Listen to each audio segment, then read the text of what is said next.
ফেসবুকে একটা আজব ঘটনা দেখলাম। আজব বললে ভুল হবে। এগুলো এখন সচরাচর দেখাই যায় সব সময়।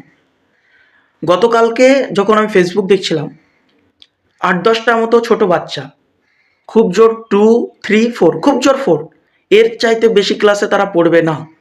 সবকটার বয়স ৭-৮ বছর এরকম। দিয়ে তারা একটা রাজনৈতিক দলের পতাকা হাতে নিয়ে রাজনৈতিক দলের স্লোগান বা গান গাইছে। এবার আমার কথা হচ্ছে, এই ৬ থেকে ৭ বছরের বাচ্চারা কি বোঝে রাজনৈতিক দলের?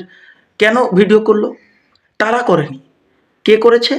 যার পেজ, সেই পেজ যার, সে ওই বাচ্চাদের ভিডিওটা করিয়ে নিয়েছে এবং ছেড়ে দিয়েছে নিজের পেজে। রিচ, যাতে পেজটা রিচ হয়, ভিউজ আসে।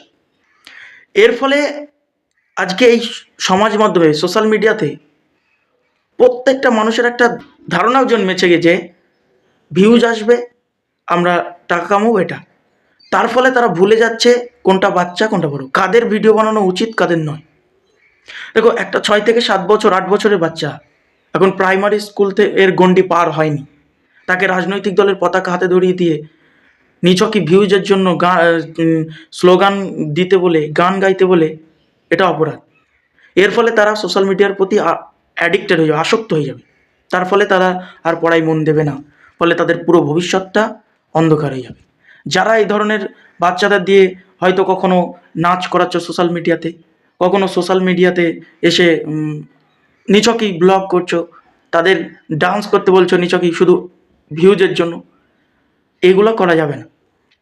এগুলো করলে তারা একসময় সোশ্যাল মিডিয়ার প্রতি আসক্ত হয়ে পড়বে এবং বই তাদের আর ভালো লাগবে না, এবং আলটিমেটলি কিছুই হবে না।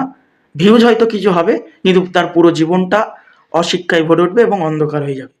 কারণ আমরা জানি, কোনো কিছুর প্রতি আসক্ত হয়ে যাওয়া আর সোশ্যাল মিডিয়া অনলাইনে আসক্ত হওয়া মানে সে আর ছাড়তে পারবে না। বাচ্চা বয়স থেকে যদি এটা করে, তাহলে তার ভবিষ্যৎ অন্ধকার হবে। কারণ সে পড়াশোনা করবে না, আর পড়াশোনা না করলে অক্সিজেন যেমন শরীরে না গ্রহণ করলে মরে যাবে, ঠিক পড়াশোনা ছাড়া জীবন বেঁচে থাকাও যা, না থাকাও তাই। সো একটা রিকোয়েস্ট, ছোট বাচ্চাদের সোশ্যাল মিডিয়াতে এমন কিছু না করিয়ে তাদেরকে এখন বর্তমানে শিক্ষা দিতে হবে। তাদের প্রয়োজন এখন এডুকেশনের, পড়ার। এখন তাদের সময় হয়নি সোশ্যাল মিডিয়া।